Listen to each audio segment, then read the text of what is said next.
What's the summer holiday without some fireworks, huh? 4th of July is here, and actually, first off, before we go any further, Ryan Snyder, hands up. How'd we do? All 10 fingers?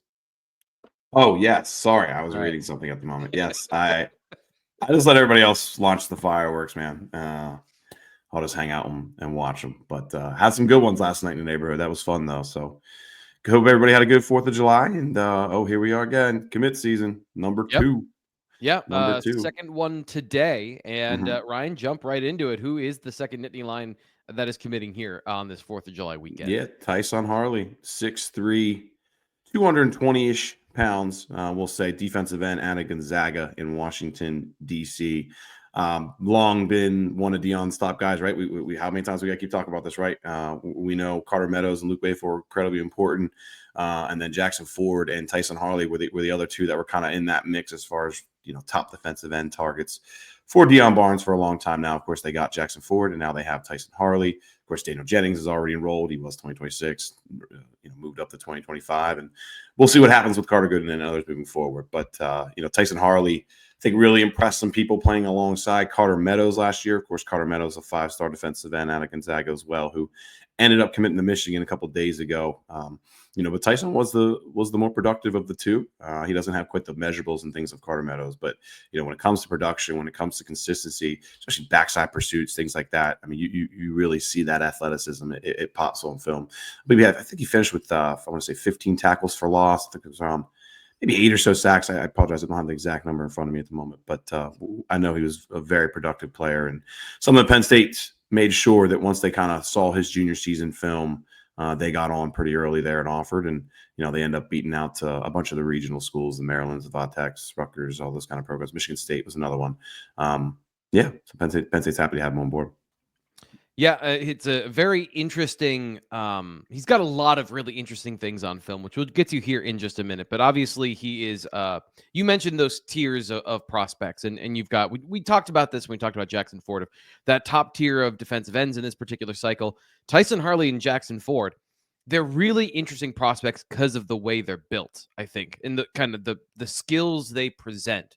Do you notice anything in particular in this particular recruiting cycle? Or anything you've noticed just with this defensive end recruiting style for Deion Barnes? Because we've talked about those small athletic guys, and small being 6'3", not being 6'4", 6'5". And these guys are kind of in the middle. So I guess I'm asking you a question I've been mulling over. Is this a Deion Barnes style? Is there more of a migration towards maybe a little bit longer, a little bit bigger, or is this just a product of what's available in the region? Yeah, you took it out of my mouth there. I mean, that's what was available in the region is probably the best way to put it, right? I mean, Penn State can win in a lot of different ways, right? We've been looking at, Chop Robinson and Abdul and different guys who, maybe didn't have that long length of Deni or the strength of a Deni Dennis Sutton, but there is a Deni Dennis Sutton too, right? Like that there are multiple different ways and different kind of defensive ends they have on the board. I mean, to me, but I will say, I mean, Tyson does fit, the mold of the speed guy off the edge who can add, I mean, he'll certainly add a lot of strength and power with time in that program. But,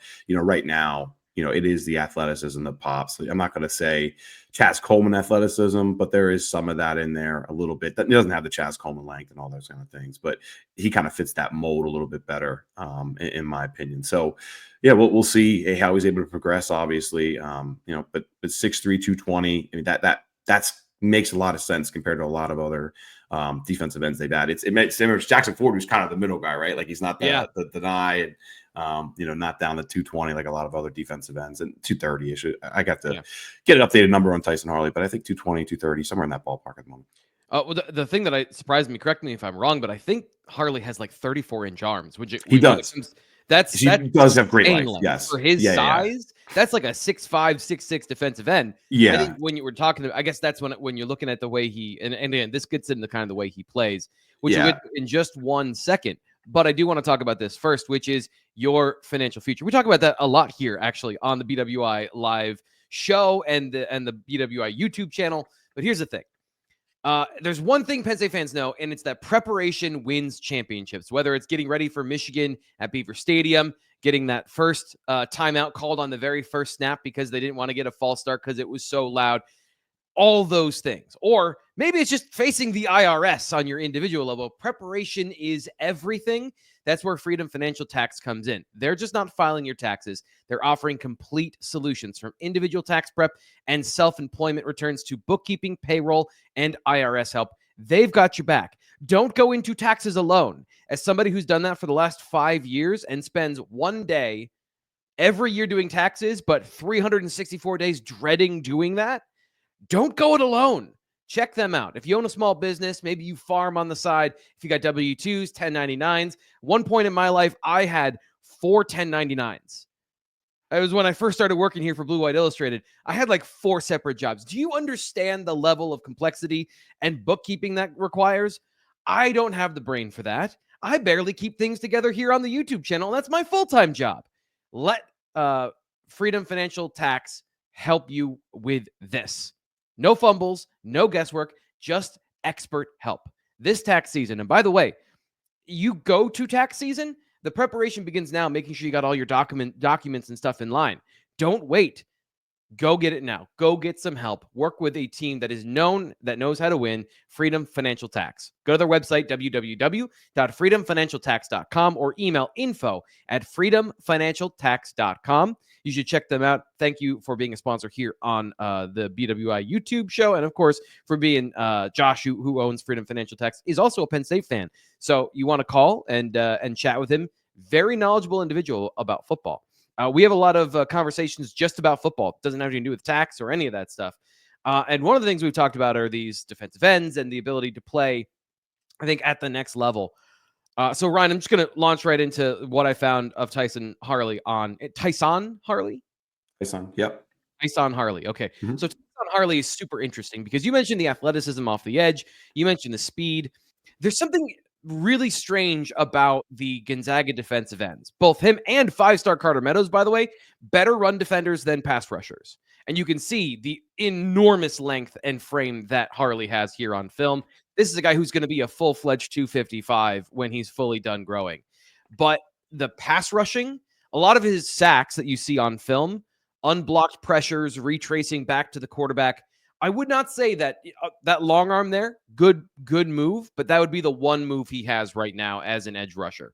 And because of that kind of run defense first, I don't know if it's institutional at Gonzaga or not, if they were like taught not to over rush the passer, they want to run past the quarterback and then give rushing lanes for athletic quarterbacks to scramble out of the pocket. Because in high school, that's more realistic than even in college, where there are fewer true just athletes at quarterback. Like here, good example of a rush off the edge, good speed, good burst, but his pad level, his hand usage, some of the finesse stuff that goes into pass rushing is really not there for Tyson Harley. And it's really interesting. Both he and Jackson Ford are these big balls of clay that don't have a lot of refinement, to the point that other than the physical abilities, and again, you can see a good first step, you can see that speed up the field, but there's a little bit missing in terms of it's a little too rough around the edges, at least for me, to know what is the strength of this player as a pass rusher. And I think that's still to be determined. So I agree. We put this up here of where On3 has him. 189th overall in the class of 2026 at that edge position. Lower, obviously, in the industry ranking. But I agree with where he is from an athletic perspective and from an overall perspective with the frame and the run defense. There's a lot of really good fundamentals for Tyson Harley. But I wouldn't say there's a defined signature pass rusher in this class. And that is, Ryan, I guess I just said, is that a good thing or a bad thing? Does that matter at this point? Because we've seen classes where we were both saying Chaz Coleman, superstar pass rusher. Like, that is the potential future he has from that athletic profile and some of the natural instincts. This group feels like it could go in a lot of different directions. And I guess I want to get your thoughts on that. I feel like there's a lot of similarities, though, with Tyson and Chaz, from the perspective of they don't have those moves yet. And man, they have that athleticism and that burst, right? And that's what Deion Barnes is for. And when you're able to get those guys and mold those guys and teach them those little nuances, that's what's so exciting about them moving forward. But hey, look, again, I brought it up multiple times. Obviously missing out on Wayful and Meadows hurts, but they had to get at least one or two of these guys, and they got both. As far as Harley and Jackson Ford go, and I think Deion Barnes is going to be incredibly excited and happy with that. We'll be keeping an eye out here for Carter Gooden now moving forward. But yeah, this is pretty much it here at 25 commitments now. So what Penn State does here, and flip targets and things like that moving forward will be interesting to follow. I think it'll kind of slow down here a good bit in the coming weeks, but yeah, they got their 2 4-star edge rushers that we knew they would get 1 or 2 of those guys. I think they're very happy to get both of them. Yeah, and to be clear, I think he's a great prospect. That's what I was trying to say. I agree, he's a borderline top 150 edge rusher. I found it surprising, or at least interesting, that both of these guys, from a film perspective, have a very similar profile of big, physical, maybe even a little bit longer and bigger than a normal Penn State defensive end over the last couple of years, but a little unrefined in that pass rushing area, where we've seen a lot of guys that have at least a defining trait in the pass rushing game under Deion Barnes. So an interesting group. I think a good mix with what's already on the roster and what they have in 2026 overall, considering the defensive tackle room as well. And I guess that's where I want to end this. So we're Tyson Harley. First off, anything else you find interesting left on the table, or where people can go read more about what you wrote about Tyson Harley? And then what do you think of this group as a whole, looking at the defensive line room, considering what they have a defensive tackle as well? I love Isaac Shukura after watching him at camp, and boy, that pickup really looks good right now. And I'm really curious to see how Charles Power and some of our scouts look at him now moving forward. Be able to share some of the stuff we got from camp there, and we'll continue to dig on him athletically and all sorts of things like that. Of course, Alex Haskell was long considered one of Penn State's top guys. He's still a 3-star, which I feel like we still have that wrong, or at least should be a higher 3-star in my opinion. I personally think he's a 4-star prospect, and just watching him against some of the guys, or watching him play along, some of the higher rated guys for St. Joseph's Prep in that 2025 class. I mean, Alex was the better player, I thought, at a lot of times, comparing those guys. So really curious to see how that goes. And of course, like I said, you got these 2 defensive ends now here moving forward. So I think Deion Barnes has to be pretty happy. I think Penn State fans have to be pretty happy with things go. And, time will tell, if they're able to flip some of these guys down the road. Wafel's the financial impact there, I don't really see that happening. And Carter Meadows makes a lot of sense for Michigan, but obviously Carter Good is the one that turn your attention to now, and we'll see where things go with that. But that's why you got to come over to Blue White Illustrated, right? Keep on track. I mean, truthfully, like I said earlier, I do believe recruiting is going to slow down here a little bit. Just again, they're at 25 commits, and then that's going to, or excuse me, 26. No, wait, excuse me, 25. I'm sorry. And 27 was the number that I long considered it to be the one circled. And it's always a plus minus kind of situation. We don't always know exactly where the cards are going to fall, but they're at that point now where it turns to flip season, and obviously trying to keep the momentum going in 2027. So I think for a few weeks here it'll calm down a bit, and then as we ramp up things with preseason and getting closer to the actual season, that's where they'll start laying those seeds of guys that got to get to that Oregon game, because that Oregon game is early in the year, right? Late September. So they'll really start laying those seeds here, I think, in August.